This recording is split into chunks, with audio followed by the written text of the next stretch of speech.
Hello students, welcome to A1 classes. अब खत्म करते हैं ओरिएंटिंग योरसेल्फ। लास्ट एक्सरसाइज करते हैं, exercise 1 point end of chapter exercise actually. ठीक है, देखो इसका फर्स्ट क्वेश्चन क्या है। What are the x coordinate and y coordinate of the point of intersection of two axis. मतलब एक्स कोऑर्डिनेट जो एक्सेस होते हैं हमारे पास, एक्स एक्सिस और वाई एक्सिस, उसका इंटरसेक्शन पॉइंट क्या होता है? ऑरिजिन होता है 0,0। तो ये तो सिंपल हो गया, पहले वाले का आंसर क्या हो गया? 0,0 यानी ऑरिजिन।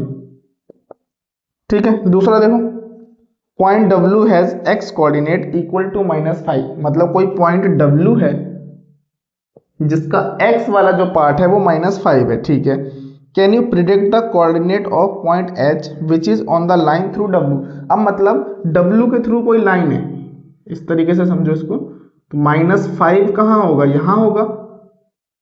तो अब वो जो W वाला जो पॉइंट है वो कहीं पे भी हो सकता है इसमें, है ना, क्योंकि वो x वाला -5 बोल रहा है, y के बारे में कुछ भी नहीं बोल रहा।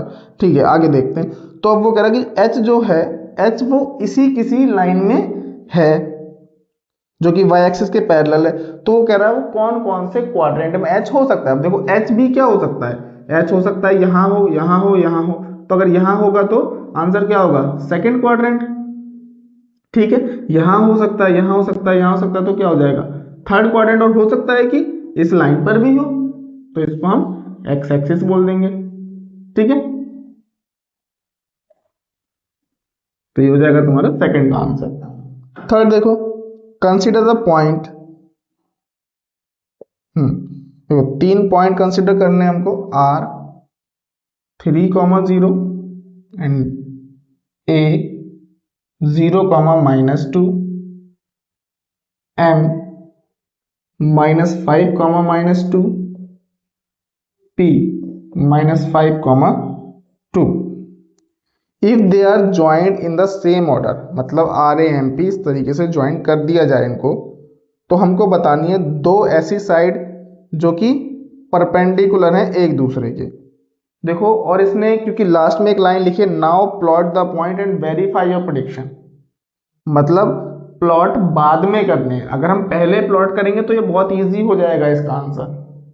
तो इसके लिए जो मैंने लास्ट क्लास में आप लोगों को बताया था कि जो सम इंपॉर्टेंट ऑब्जर्वेशंस, उसमें बताया था मैंने आपको कि कब कोई सी भी लाइन पैरेलल होती है, कब कोई सी भी लाइन परपेंडिकुलर होती है, उसका हम यूज करके करते हैं। देखो देखो, अगर हम R और A में कुछ रिलेशन देखें, क्या X सेम है? नहीं है। Y सेम है? नहीं है। ठीक है, अब इसके साथ देखें। हाँ, अब A और M देखो, जैसे तुम A और M देखते हो तो तुमको दिखता है कि -2 इसमें भी है और -2 इसमें भी है। इसका मतलब क्या है? इसका मतलब ये है कि दोनों में जब -2 है तो AM जो लाइन है वो क्या है? वो पैरेलल टू x एक्सिस है। पैरेलल टू x एक्सिस है यानी परपेंडिकुलर टू y एक्सिस है। बताओ कोई, ठीक है, डाउट होगा तो कमेंट बॉक्स में करना। उसके बाद और देखो, अब ये M और P को अगर मैं देखूं तो इसमें ये -5 और ये भी -5। अगर ये दोनों x वाले पॉइंट सेम हैं तो यानी मैं MP जो लाइन है उसके बारे में क्या बोल सकता हूँ? उसके बारे में बोल सकता हूँ कि भाई ये पैरेलल टू y एक्सिस है और परपेंडिकुलर टू x एक्सिस है। तो बड़ी सिंपल सी बात है, अगर AM parallel to x axis है और MP parallel to y axis है और दोनों में M पॉइंट कॉमन है, पैरेलल टू x एक्सिस का मतलब क्या होगा? लाइन कुछ ऐसी होगी। MP parallel to y axis कैसा होगा? लाइन कुछ ऐसी होगी और M बीच में कॉमन होगा दोनों के, है ना, ऐसे ही तो होगा। तो यानी ये दोनों आपस में क्या होंगे? परपेंडिकुलर होंगे। सिंपल। तो अब देखो क्या पूछ रहा है ये, two sides of RAMP that are perpendicular to each other. तो पहले का आंसर क्या हो जाएगा भाई? AM and MP। दूसरा, one side of RAMP that is parallel to one of the axis.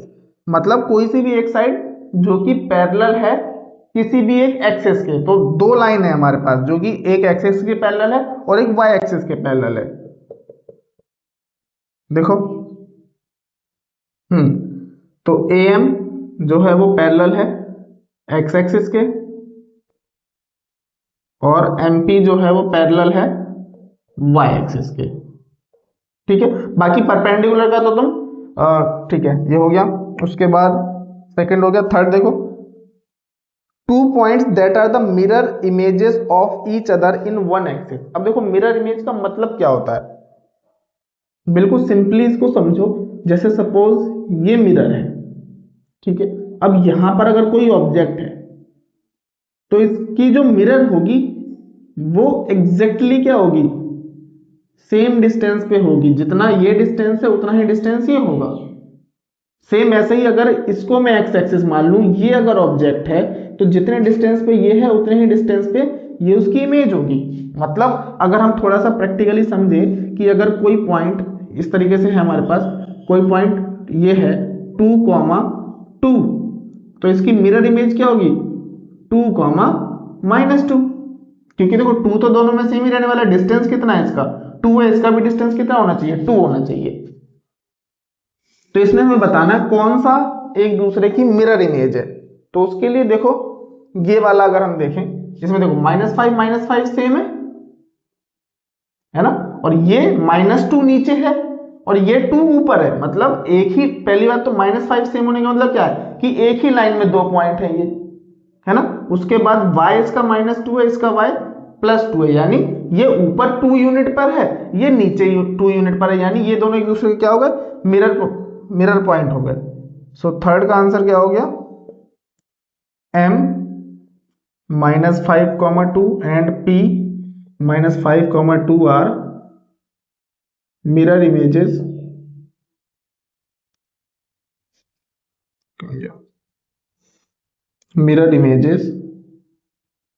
अच्छा, और एक चीज और इन्होंने बोला भी था कि एक्स एक्सिस के नहीं नहीं कोई से भी एक एक्सिस के देखना है इसमें, ठीक है। Are mirror images of each other, कौन से एक्सिस में हो रही है, एक्स एक्सिस की मिरर इमेज है ना, ऐसे बनेगी लाइन। -5,2 कैसे बनेगा, देखो -5,2 इस तरीके से बनेगी लाइन। ये हमारे पास एक्स एक्सिस है, ये वाई एक्सिस है ना। तो मिरर इमेज कौन से एक्सिस पे है, ये मिरर है ना, मिरर एक्स एक्सिस बन रहा है, तो ये दोनों एक दूसरे की इमेज बन रही है। तो mirror image of each other in x axis, ठीक है। उसके बाद ये कह रहा है कि अब इन पॉइंट्स को प्लॉट करना है और फिर जो भी हमने ये सारा कुछ निकाला है इसको वेरीफाई करना है। चलो करके देख लेते हैं। वैसे तो बिल्कुल सिंपल है, क्योंकि मैं आप लोगों को ऑलरेडी सिखा चुका हूं कैसे पॉइंट्स को प्लॉट करना है, तो मैं टाइम वेस्ट नहीं करूंगा ज्यादा, सीधे सीधे प्लॉट करता हूं। R3,0 एजम्पशंस पे अप्रोक्सीमेट वैल्यूज, ये 3,0 हो जाएगा, समथिंग 0,-2 समथिंग यहां पर हो जाएगा, ये 0,-2 आपको लेकिन पूरा करना है, ठीक है।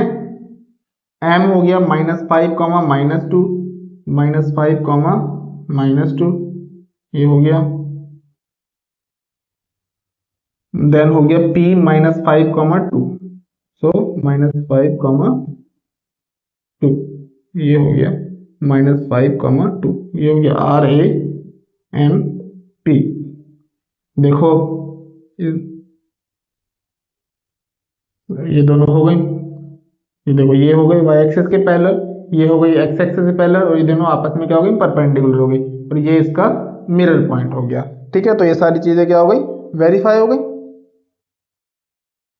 ठीक है, अब देखो फोर्थ क्वेश्चन कह रहा है प्लॉट पॉइंट Z5, इसी में करो पॉइंट Z5, -6 1 2 3 4 5 6 -1 -2 -4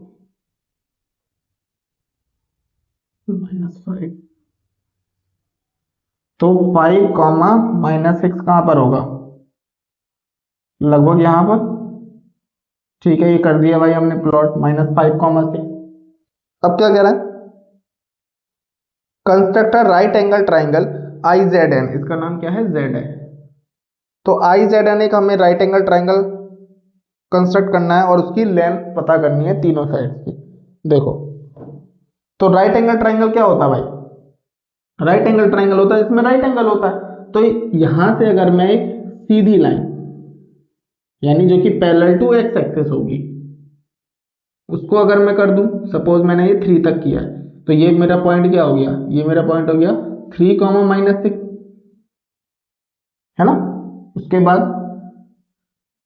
इसको मैं -5, बोला था क्या इन्होंने, नहीं नहीं ठीक, 5, -6 बोला था ना, 5, ठीक है। तो ये हो गया 3, -6। उसके बाद एक और पॉइंट चाहिए हमको, सपोज मैं ऊपर की तरफ कर देता हूं, सपोज ये वाला मैं 3 यूनिट कर देता हूं, ठीक है। तो ये वाला कितना हो जाएगा, ये हो जाएगा 5, -3, 3 यूनिट ऊपर चला जाएगा, है ना। तो ये क्या बन गया हमारा, ये राइट एंगल ट्राइंगल बन गया, ठीक है। तो फोर्थ का आंसर हो जाएगा I 5, -3, Z 5, -6 एंड 3, -6, ठीक है। तो ये राइट एंगल ट्राइंगल बन गया। अब हमको इसके सारे साइड्स के डिस्टेंस भी निकालने, तो आई जेड का डिस्टेंस अगर हम निकालेंगे तो देखो आई जेड का तो वैसे डिस्टेंस निकालने की जरूरत है नहीं क्योंकि ये तो पैरेलल लाइन है ना। तो आई जेड ये है, तो ये हमने कितना डिस्टेंस लिया था, 3 लिया था, तो डायरेक्ट लिख दो इसको 3 यूनिट, ठीक है। एंड देन जेड एन का भी हमको निकालने की जरूरत नहीं क्योंकि वो तो हमने 2 यूनिट्स लिया है, तो वो 2 यूनिट हो जाएगा। फिर ये हमको निकालना पड़ेगा आई और एन, ये हो जाएगा √5 - 3 का होल स्क्वायर प्लस -3 + 6 का होल स्क्वायर, तो ये हो जाएगा 4 + 9, तो आंसर हो जाएगा तुम्हारा √13 यूनिट। अब देखो फिफ्थ क्वेश्चन क्या कह रहा है, What would a system of coordinate be like if we did not have negative numbers? मतलब अगर हमारे पास सोचो नेगेटिव नंबर होते ही नहीं तो क्या होता। Would this system allow us to locate all the points on a 2D plane?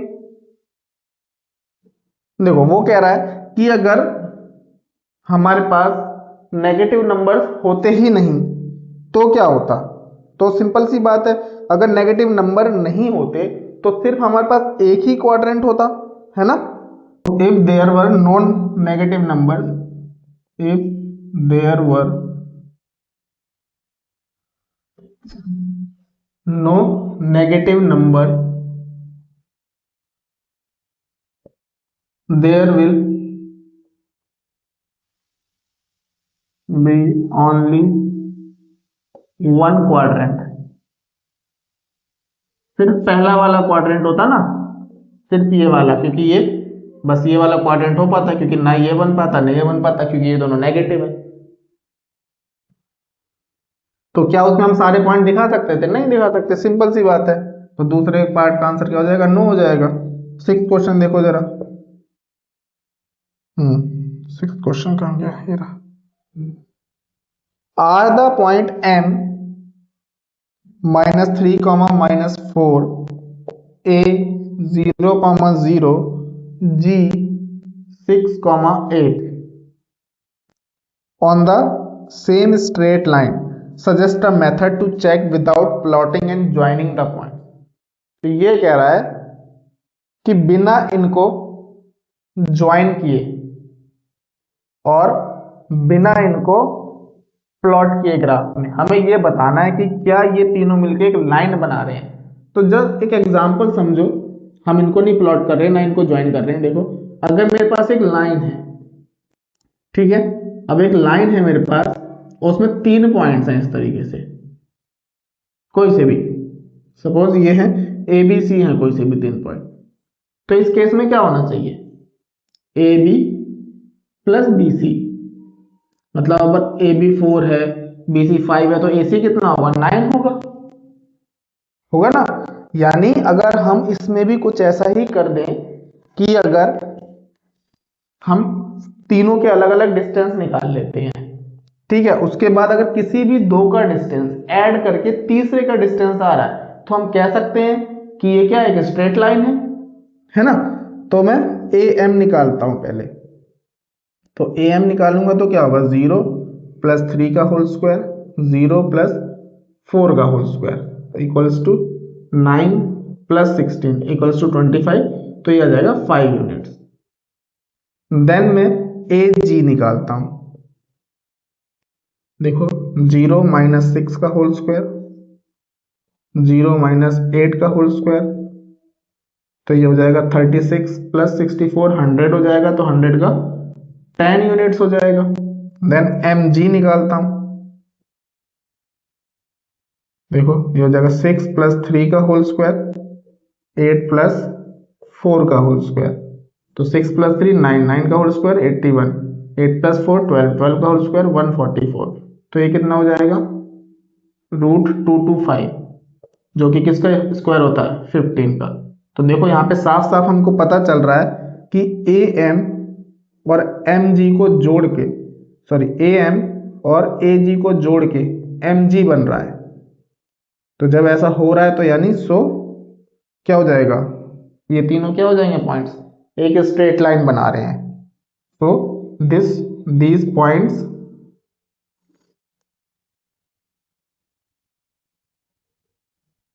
forms a straight line। ठीक है। 7th देखो, यूज योर मेथड, मतलब जो हमने प्रॉब्लम 6 में यूज किया है उसी को हमें फिर से यूज करना है 7th में, चेक करने के लिए are B C on the same straight line, now plot both sets of the point, check your answer. अब इसमें हमें पहले तो पता करना है कि है स्ट्रेट लाइन में या नहीं है, उसके बाद प्लॉट भी करके देखना है। ठीक है, तो मैं डायरेक्ट कर दे रहा हूं, ठीक है, ये सारा लिख नहीं रहा हूं, आप समझ गए होंगे करना कैसे है। मैं सीधे आर बी निकाल रहा हूं, आर बी जब मैं निकालूंगा तो क्या होगा, अंडर रूट -5 प्लस 2, तो ये हो जाएगा -3 का स्क्वायर प्लस -1 प्लस 5 4 का स्क्वायर, तो ये हो जाएगा 5 यूनिट्स। ठीक है, आप लोग कर लेना, अच्छे से चेक कर लेना। देन बी सी निकालो, -2 -4 -6 का होल स्क्वायर प्लस -5 प्लस 12, तो ये हो जाएगा 7 का होल स्क्वायर, तो ये हो जाएगा 49 और 36, ये हो जाएगा तुम्हारा 49 और 36 75, यानी 5√3 यूनिट्स हो जाएगा। ठीक है, उसके बाद आरसी क्या है, -5 -4 -9 का होल स्क्वायर, तो 81 हो जाएगा, और -1 प्लस 12 यानी 11 का होल स्क्वायर, यानी 121 हो जाएगा। तो ये कितना हो जाएगा, 202। तो 202 को जब हम करेंगे तो ये √202 ही हो जाएगा। तो देखो किसी भी दो को जोड़ के तीसरा नहीं बन रहा है इसमें, तो यानी ये RBC is not a line. तो जब ये लाइन नहीं है उसके बाद ये बोल रहा है इसको प्लॉट भी करके देखो, तो जरा प्लॉट करके देखते हैं लाइन बनेगी या नहीं बनेगी। ये आप लोग देख लेना, लाइन नहीं बनेगी, ठीक है, फालतू में टाइम वेस्ट होगा।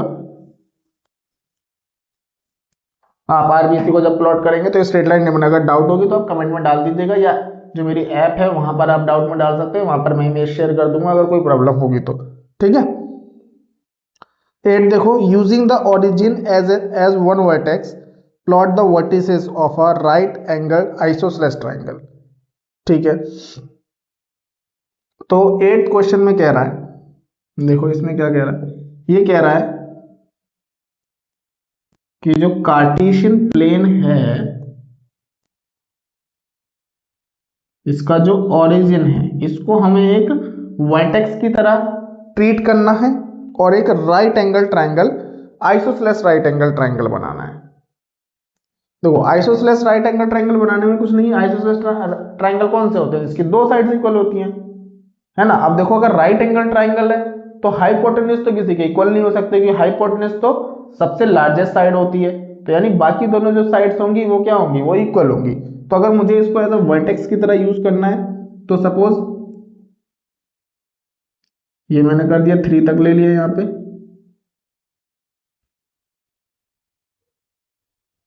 और ये मैंने यहाँ पे 4 तक ले लिया। ठीक है, क्योंकि देखो ये सीधी लाइन है, ये भी सीधी लाइन है, ये बना दिया मैंने राइट एंगल ट्राइंगल भाई, ओ ए बी। तो मेरा क्या हो गया, O A B right angle triangle हो गया फर्स्ट वाले का। ठीक है, जिसमें ओ बराबर 0,0 हो गया, ए जो हो गया मेरा 0,4 हो गया, और बी जो हो गया 3,0 हो गया, सॉरी। उसके बाद सेकंड वाले में N isosceles triangle with one vertex in quadrant 3 and other in quadrant 4। अब इसमें थोड़ा सा चैलेंजिंग काम हमको दिया है। अब क्या कह रहा है, अब कह रहा है कि एक वर्टेक्स तो 0,0 हो, ठीक है, लेकिन अब तुमको राइट एंगल ट्राइंगल बनाना है, लेकिन इसका जो दूसरा वर्टेक्स होगा वो सेकंड क्वाड्रेंट में होना चाहिए, और तीसरा वर्टेक्स जो होगा वो थर्ड क्वाड्रेंट में होना चाहिए। ठीक है, तो हम इसके लिए बिल्कुल सिंपल सी टेक्निक का यूज कर रहे हैं, बिल्कुल इसको हार्ड नहीं बनाएंगे। तो देखो, अगर मैं यहाँ पर पहले माइनस के पॉइंट ले लेता हूँ, ये -1 हो जाएगा, -2, -3, -4, और ये -1, -2, -3, -4।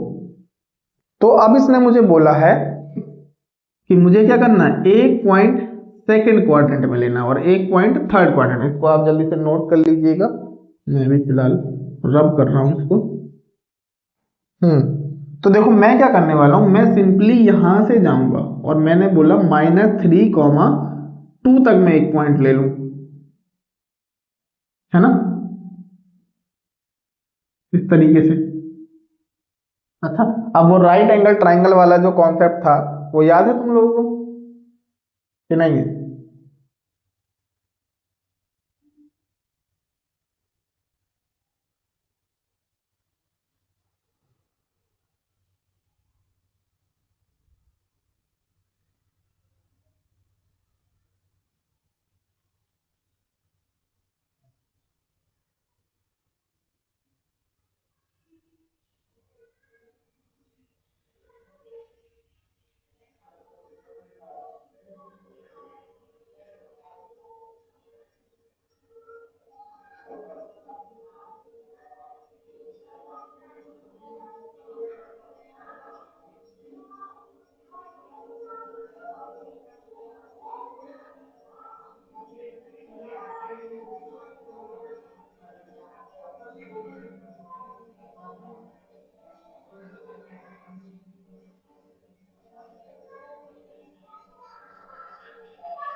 ठीक है, अब देखते हैं 8 का सेकंड वाला जो पार्ट है, इसमें थोड़ा चैलेंजिंग काम दिया है। एक आइसोसेलेस ट्राइंगल बनाना है जिसका एक वर्टेक्स क्वाड्रेंट 3 में होगा और दूसरा वाला क्वाड्रेंट 4 में होगा। वैसे इन सारे क्वेश्चन में स्टार भी लगा है, स्टार का मतलब ये है कि ये वाले जो क्वेश्चन जो है ये एग्जाम पॉइंट ऑफ व्यू से नहीं है, फिर भी हम इनको समझते हैं।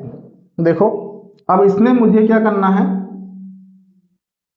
एक राइट एंगल ट्राइंगल बनाना है जिसमें एक पॉइंट तो ओरिजिन हो, दूसरा पॉइंट इस वाले क्वाड्रेंट में हो, तीसरा पॉइंट इस वाले क्वाड्रेंट में हो। तो हमें ये पता है कि ये वाला एंगल पूरा 90 है, ये वाला भी पूरा 90। तो अगर मैं इन दोनों का हाफ कर दूं तो 45 45, तो ये भी क्या बन जाएगा, 90 बन जाएगा। हाफ करने का मतलब कैसे, कि मतलब मैं इसको बिल्कुल हाफ से अगर लाइन लेके आऊँ, और जब मैं बिल्कुल हाफ से लाइन लेके आऊंगा तो इसके जो पॉइंट्स होंगे ये होंगे -1 कॉमा -1, -2 कॉमा -2, -3 कॉमा -3, है ना।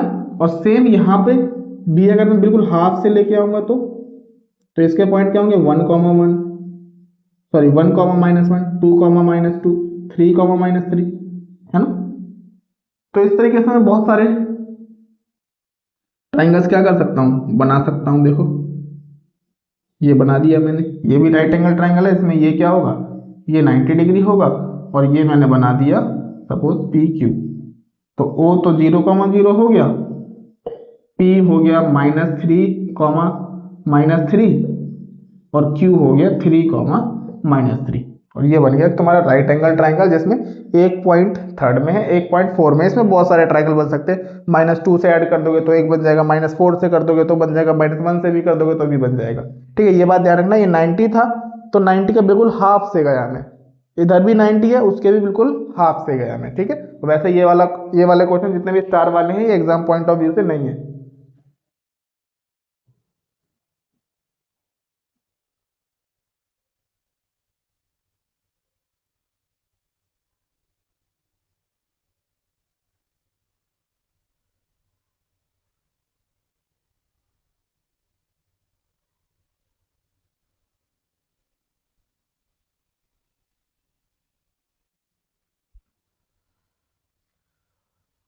तो देखो बच्चों, एक चीज और है, जो ये 6th से लेकर क्वेश्चन नंबर 13 तक, ये क्वेश्चन जो है ये आपके सिर्फ आईक्यू लेवल को चेक करने के लिए और उसको बढ़ाने के लिए हैं। ये क्वेश्चंस आपको एग्जाम पॉइंट ऑफ व्यू से नहीं पूछे जाएंगे, फिर भी मैं इनको करा देता हूँ, समझा देता हूँ, क्योंकि समझना जरूरी है, इससे आपका दिमाग तेज होगा। बाकी अगर आप एग्जाम पॉइंट ऑफ व्यू से कर रहे हो तो इनमें ज्यादा ध्यान नहीं देना है आपको। ठीक है, तो हमने 8 तक कर लिया है। 9th क्वेश्चन देखो, 9th में देखो हमको एक टेबल दी है जिसमें कुछ एस एम और टी पॉइंट हैं। ये है -3,0, ये है 0,0, और ये है 3,0। तो ये पूछ रहा है क्या m जो है इन दोनों का मिड पॉइंट है। अच्छा, पहले ये देख लेते हैं कि हमको इसको ग्राफ में प्लॉट करना है या नहीं करना है। The following table shows the coordinate of point S M.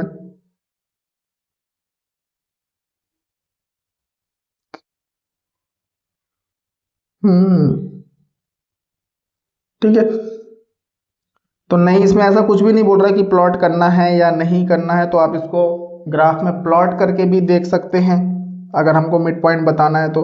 बाकी तो 10th क्लास में एक फॉर्मूला आता है, ठीक है, जस्ट वो फॉर्मूला सिंपल सा है कि अगर किसी भी मिड पॉइंट की अगर हम बात करें, जो कि होता है x1 + x2 अपॉन में 2, y1 + y2 अपॉन में 2, यानी -3 + 3 डिवाइड बाय 2 कितना आएगा, 0 आएगा। 0 + 0 डिवाइड बाय 2 कितना आएगा, 0 आएगा, यानी m क्या है, इसका मिड पॉइंट है। ठीक है, पर ये फॉर्मूला आपको 10th क्लास में आएगा, अभी नहीं आएगा। जैसे मैंने बोला ये एग्जामिनेशन पॉइंट ऑफ व्यू से नहीं है, तो इसमें और भी तरीके हैं वैसे करने के। या तो आप क्या करो, s से लेकर m तक का डिस्टेंस निकाल लो। देखो ये दोनों सेम है, 0 0, तो ये 0 से -3 तक कितना होगा, 3 होगा, है ना। फिर m से लेके t तक का डिस्टेंस निकाल लो, ये भी सेम है, 0 0, तो 0 से 3 तक का डिस्टेंस कितना होगा, 3 होगा। तो जब दोनों डिस्टेंस 3 3 है तो यानी m क्या होगा, मिड पॉइंट होगा। बिल्कुल सिंपल सी बात है ना। और अगर इनके रिलेशनशिप की बात करें तो देखो 0 0 0 बिल्कुल सेम है, यानी 0 0 सेम होने का मतलब क्या है कि तीनों एक ही लाइन में है, जिसमें y वाले पॉइंट क्या है, सेम है। y वाले पॉइंट सेम होने का मतलब तीनों पॉइंट x एक्सिस पर है, तो यानी स्ट्रेट लाइन बना रहे हैं तीनों। ठीक है, उसके बाद दूसरा, ऐसे ही दूसरा देख लोगे तुम 2,3, 3,4 एंड 4,5। तो 2,3 और 3,4 का पहले डिस्टेंस निकाल लो, या फिर जैसे मैंने बताया 2 + 4 8, 8/2 3 आ गया, 3 + 5 8, 8/4 8/2 4 आ गया। तो यानी हाँ, ये भी मिड पॉइंट होगा दूसरा वाला। ठीक है, 2,3, 3,4, 4,5, या तो जो मैंने फॉर्मूला बनाया उसका यूज कर लो, या फिर इन दोनों का डिस्टेंस निकाल लो पहले। तो देखो 3 माइनस 2 1 का स्क्वायर 1 हो जाएगा, 4 माइनस 3 1 का स्क्वायर 1 हो जाएगा, तो इसका आंसर आ जाएगा √2। ठीक है, इसको देख लोगे 4 माइनस 3 1, 5 माइनस 4 भी 1, तो ये भी कितना जाएगा √2। तो जब दोनों बराबर आ रहे हैं यानी दोनों सेम डिस्टेंस पे हैं, इसका मतलब क्या है कि यहाँ से यहाँ तक का डिस्टेंस √2 है और यहाँ से यहाँ तक का डिस्टेंस भी √2 है, तो यानी 3,4 क्या हो गया, मिड पॉइंट हो गया। दोनों तरीके से आप जो तरीका आपको अच्छा लग रहा है उससे आप कर सकते हो। ठीक है, और इस केस में क्या होगा, ये भी क्या है, स्ट्रेट लाइन बनाएगी, ऑब्वियस सी बात है। ठीक है, बाकी आप खुद से कर लेना अगर किसी में कोई प्रॉब्लम होती है तो। देखिए मैंने आपको तरीका बता दिया है और ये एग्जाम पॉइंट ऑफ व्यू से इंपॉर्टेंट भी नहीं है।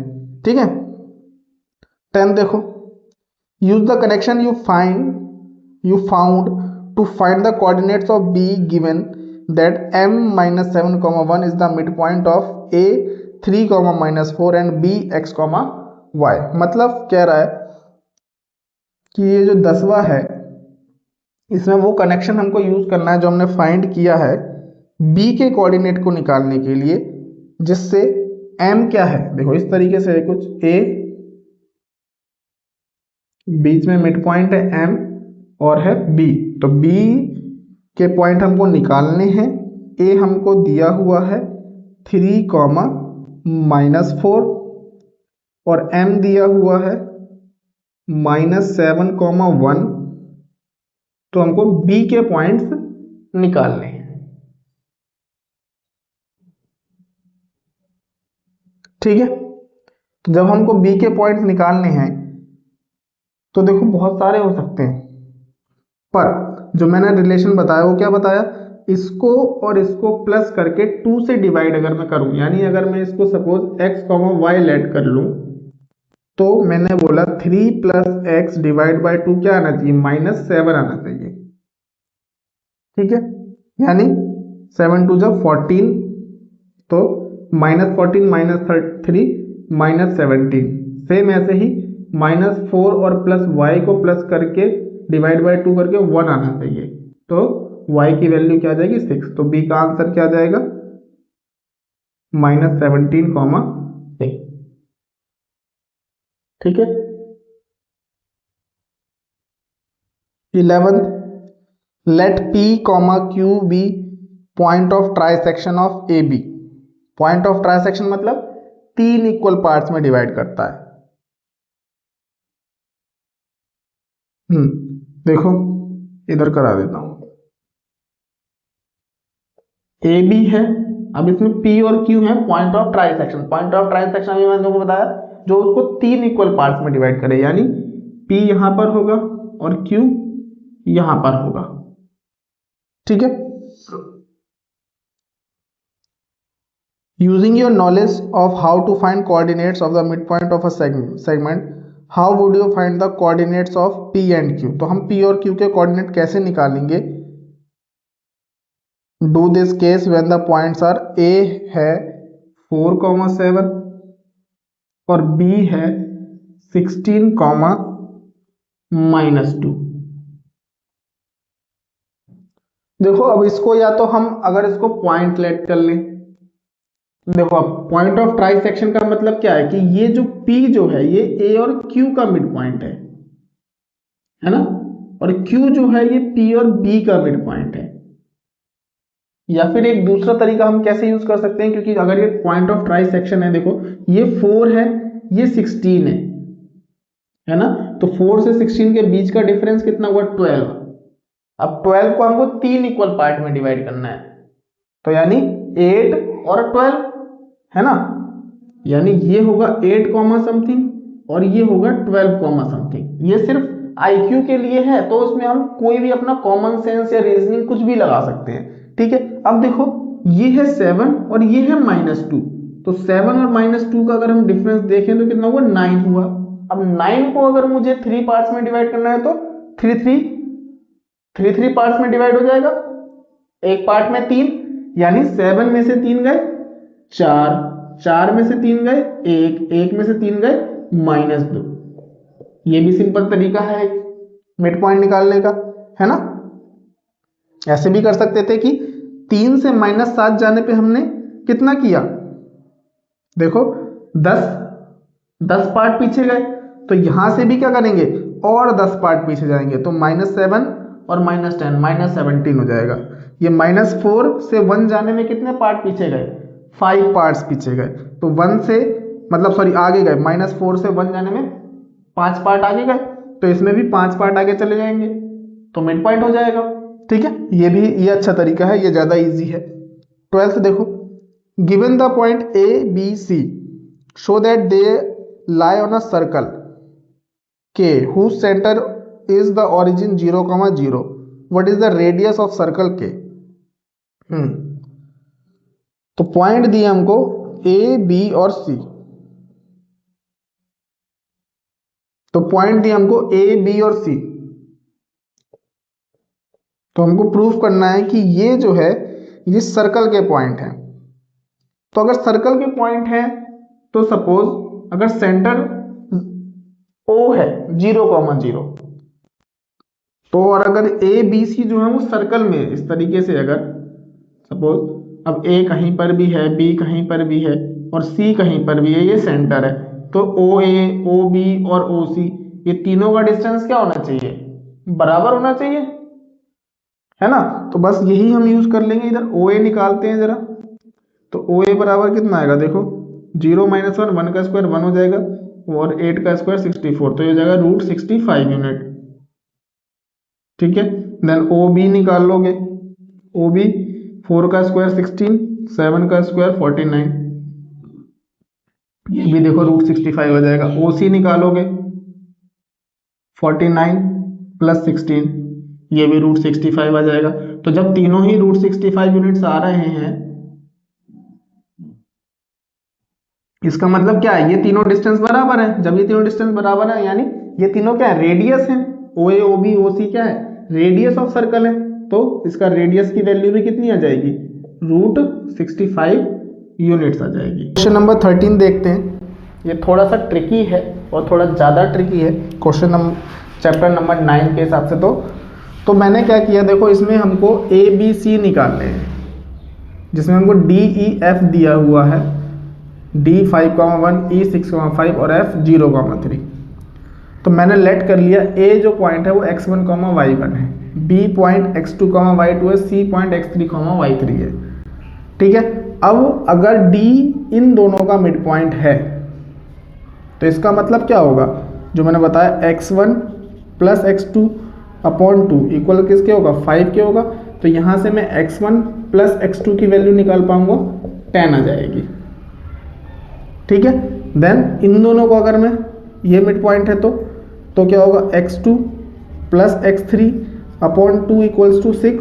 तो यहाँ से मैं x2 + x3 की वैल्यू निकाल पाऊंगा जो कि 12 आ जाएगी। उसके बाद इन दोनों का x1 + x3 / 2 करके 0, तो यहाँ से x1 + x3 जो है वो 0 आ जाएगा।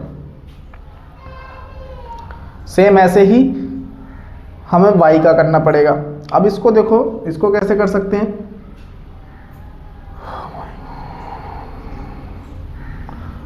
देखो अगर मैं इसमें से और इसमें से x2 की वैल्यू निकालूं, या फिर यहाँ से x2 की अगर मैं वैल्यू निकालता हूँ तो 10 - x1 हो जाएगा। यहाँ से x2 की वैल्यू निकालता हूँ तो 12 - x3 हो जाएगा। दोनों ही x2 यानी दोनों क्या होने चाहिए, बराबर होने चाहिए। देखें जरा, तो क्या होगा, 10 - x1 = 12 - x3, यानी ये इधर आ जाएगा, ये इधर चला जाएगा। तो अब इसको बोल सकते हैं -x1 + x3 = 2 हो जाएगा। अब देखो ये +x1 है, ये -x1 है। अगर मैं इन दोनों को जोड़ दूं, क्या करूं, इसको सपोज मैं इक्वेशन नंबर 3 बोल रहा हूं, इसको अब 4 बोल दे रहा हूं। तो मैं अगर जोड़ दूं इक्वेशन 3 को और इक्वेशन 4 को, तो देखो क्या होगा, -x1 + x3। अच्छा, जोड़ते हैं जब भी इक्वेशन को तो क्या करते हैं, LHS वाले LHS वाले से जुड़ जाते हैं और RHS वाले RHS वाले से जुड़ जाते हैं। ठीक है, तो ये हो जाएगा प्लस का x1 प्लस का x3 = 2। तो देखो ये -x1 + x1 कट जाएगा, ये हो जाएगा 2x3 = 2। तो x3 की वैल्यू हो जाएगी यहाँ से 1। अब देखो x3 की वैल्यू अगर मैं यहाँ पे पुट करूँगा तो x1 की वैल्यू कितनी आ जाएगी, -1 आ जाएगी। यहाँ पर पुट करूँगा, इसमें अगर x3 की वैल्यू पुट करूँगा 1, तो x2 की वैल्यू देखो कितनी आ जाएगी, ये आ जाएगी 11। सेम ऐसे ही हमें y का करना है। अब देखो y के लिए भी सेम ऐसे ही हो जाएगा, y1 plus y2 is equals to 2 हो जाएगा। तो यहाँ से मैं y2 की वैल्यू निकाल लेता हूँ, पहले ही 2 माइनस y1 हो जाएगा। फिर इसके बाद यहाँ पे y2 प्लस y3 की वैल्यू हो जाएगी 10। यहाँ से भी मैं y2 की वैल्यू निकाल लेता हूँ, 10 माइनस y3, ठीक है। फिर दोनों को बराबर अगर रख दूंगा तो 2 minus y equals to 10 minus y3, तो ये हो जाएगा -y1 plus y3 equals to 8 हो जाएगा। अब मैं इसको इक्वेशन नंबर सपोज 5 बोल देता हूँ, ठीक है। सेम उसके बाद ये वाला हो जाएगा y1 plus y3 equals to हो जाएगा 6। मैं सीधे सीधे कर रहा हूँ, अपॉन में 2 वहाँ जाकर क्या हो जाएगा, मल्टीप्लाई हो जाएगा ना। तो यहाँ पे अब देखो फिर से मैं इन दोनों को अगर प्लस करूँगा तो y1 कट जाएगा, तो 2y3 इक्वल्स टू 14 आ जाएगा। तो y3 की वैल्यू आ जाएगी 7। तो y3 की वैल्यू 7 आएगी, तो पुट कर दो यहाँ पर, तो ये y2 आ जाएगा हमारे पास 3, और यहाँ पर पुट कर दोगे y3 की वैल्यू क्या क्या आ गया हमारे पास, y3 आ गया, y2 y1 निकालना है ना। हाँ, तो यहाँ पर y2 की वैल्यू पुट कर दोगे तो 3, तो y1 की वैल्यू आ जाएगी -1। तो यहाँ से a जो पॉइंट आ जाएगा हमारे पास x1, y1 यानी -1, -1। b जो पॉइंट आ जाएगा हमारे पास वो कितना आएगा 11, 3, और c जो पॉइंट आएगा हमारे पास वो 1, 7। ठीक है, आप चाहे करके देख लो। -1 प्लस 11, 10/2 5, -1 प्लस 3 2, 2/2। ठीक है, ये आ जाएगा। ये तुम्हारा 13th हो गया क्वेश्चन नंबर। इसमें क्या है, एक सिटी है जिसके 2 मेन रोड्स हैं। अब 2 मेन रोड्स हैं, एक नॉर्थ साउथ डायरेक्शन में है और एक ईस्ट वेस्ट डायरेक्शन में। तो अगर ये ईस्ट हो गया, ये वेस्ट हो गया, ये नॉर्थ हो गया, ये साउथ हो गया, ये 0, 0। खैर इसकी हमें ज़रूरत नहीं है इसमें, मतलब ये एक तरीके से चौराहे की तरह काम कर रहा है। ठीक है, अब इसमें क्या है, स्ट्रीट्स हैं, ऑब्वियसली ऐसे ऐसे ऐसे इस तरीके से सारी स्ट्रीट्स हैं।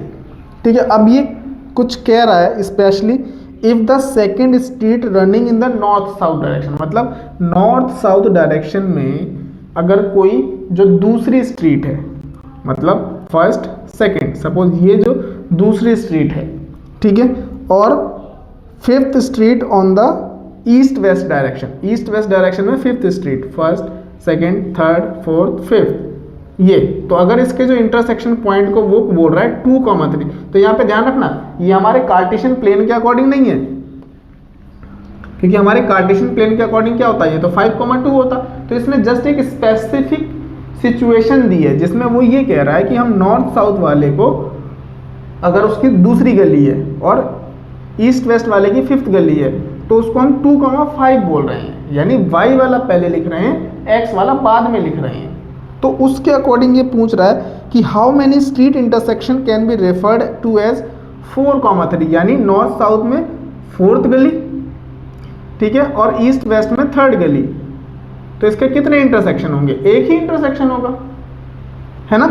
फिर वो पूछ रहा है 3, 4 पे, तो 3, क्योंकि इसके अकॉर्डिंग 3 क्या है, नॉर्थ साउथ है, पहले वाला नॉर्थ साउथ है, दूसरे वाला ईस्ट वेस्ट है, तो 3, 4, तो ये इसका इंटरसेक्शन होगा। तो दोनों का आंसर क्या हो जाएगा, 1 इंटरसेक्शन। ठीक है, उसके बाद 15th देखो जरा, A computer graphics program displays images on a rectangular screen whose coordinate system has the origin at the bottom left corner. ठीक है, the screen is 800 pixel wide and 600 pixel high. A circular icon of radius 80 pixel is drawn with its center at 100, 150. देखो ये कह रहा है कि पहले तो एक स्क्रीन है भाई, एक स्क्रीन है जो कि क्या है 800 पिक्सल वाइड है और 600 पिक्सल हाई है, मतलब इस तरीके से, मतलब यहाँ पर ये 800 है और ये 600 है। ये कोई कंप्यूटर स्क्रीन समझ लो। ओके, उसके बाद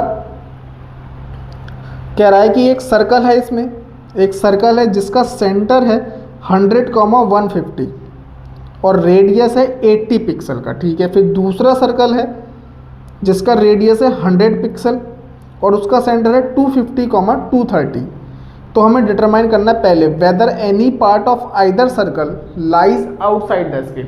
मतलब अगर पहला वाला सर्कल जो है उसका सेंटर क्या है भाई, तो इसका फर्स्ट पार्ट का ए पार्ट करते हैं। फर्स्ट सर्कल के लिए पहले चेक करते हैं। तो फर्स्ट सर्कल का सेंटर जो है वो है 100,150 है ना। अब 100,150 है, इसका मतलब क्या हुआ कि 100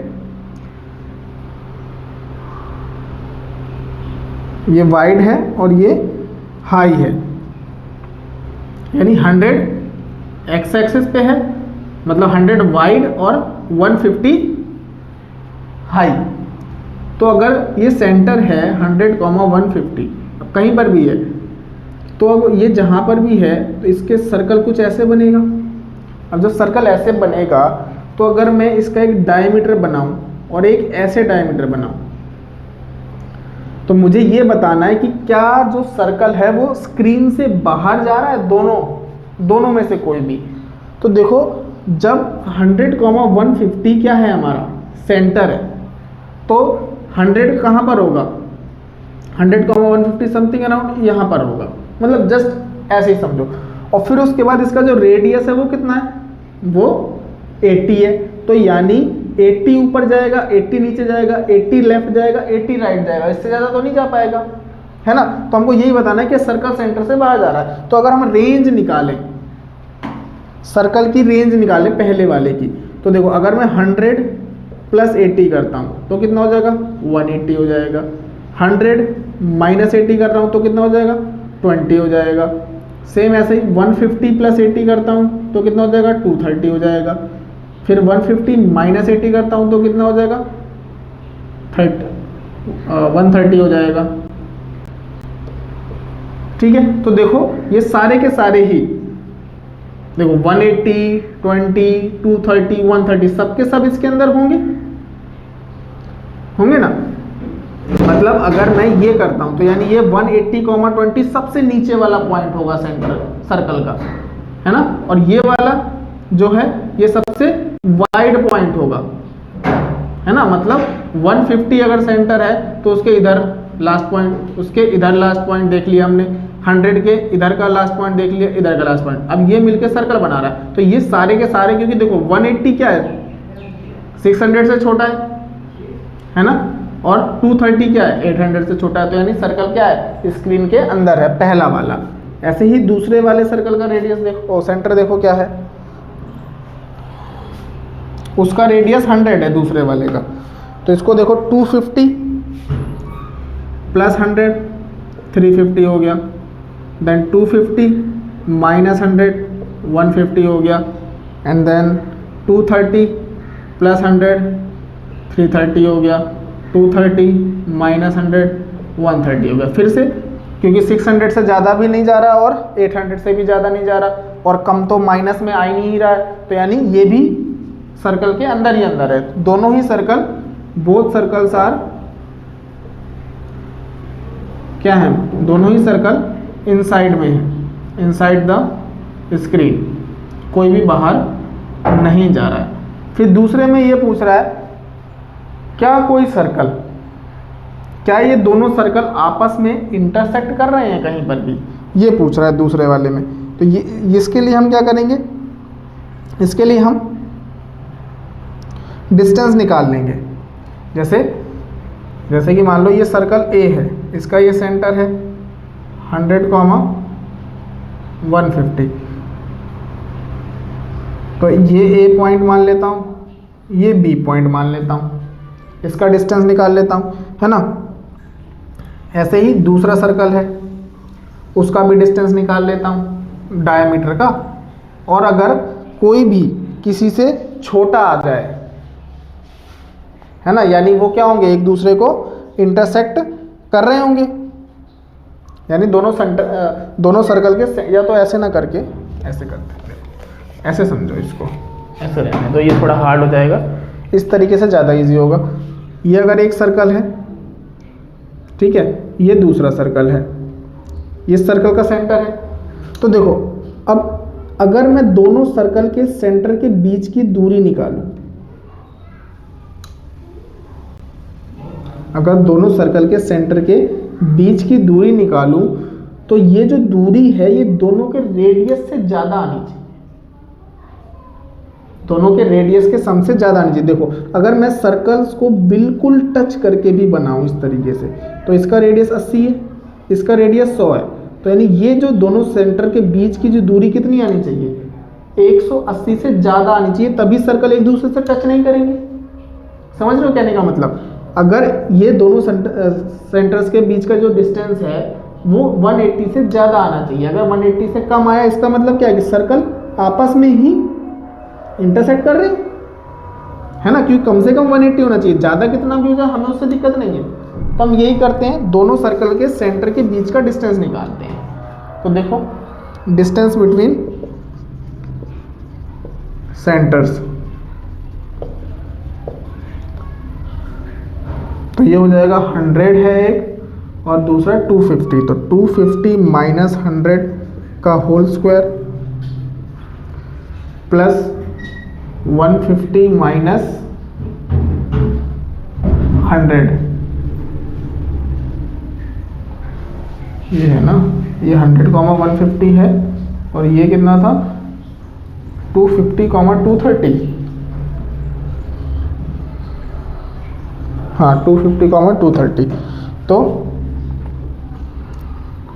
प्लस हो जाएगा 130 माइनस 150 का होल स्क्वायर, तो इसको अगर करेंगे तो ये हो जाएगा 150 का होल स्क्वायर यानी 22500 और प्लस ये हो जाएगा 20 का 400, तो ये हो जाएगा √22900, ठीक है। तो जब ये 22900 होगा, एक मिनट, ये 150 हुआ ना, 15 का होता है 225 और ये 100 का 150 था ना ये, तो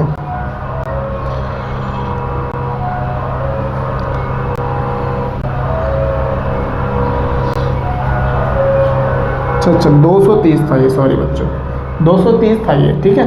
तो जब ये 230 में से 50 जाएगा तो 80 का स्क्वायर देखो कितना हो जाएगा 6400, इसको प्लस करोगे तो ये हो जाएगा 2890। अब 289 किसका स्क्वायर होता है 17 का, तो 00 का सिंगल 0 आ जाएगा, यानी दोनों सेंटर के जो बीच का डिस्टेंस है वो कितना है, वो 170 मीटर है। और मैंने बताया था कितना होना चाहिए 180 या 180 से ज़्यादा होना चाहिए, अगर 180 से ज़्यादा नहीं होगा मतलब सेंटर आपस में क्या हो रहे हैं, इंटरसेक्ट कर रहे हैं इस तरीके से, क्योंकि ये 80 है और ये यहाँ से लेके यहाँ तक 100 है, तो 180 तो एटलीस्ट होना चाहिए ना, ऐसे ये 80 और ये 100, तो 180 से ज़्यादा होना चाहिए, तभी तो वो आपस में नहीं इंटरसेक्ट करेंगे, लेकिन ये तो 170 आ रहा है, क्योंकि अब 170 क्या है, लेस देन है 180 से, तो यानी so circle will intersect each other और circles are intersecting each other, ठीक है। ये हो गया, इसके बाद और कोई क्वेश्चन है क्या?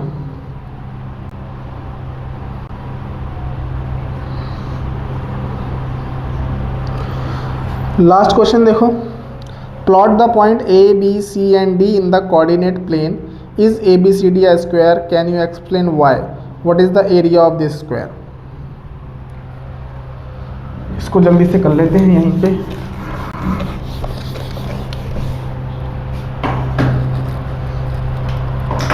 कह रहा प्लॉट करो,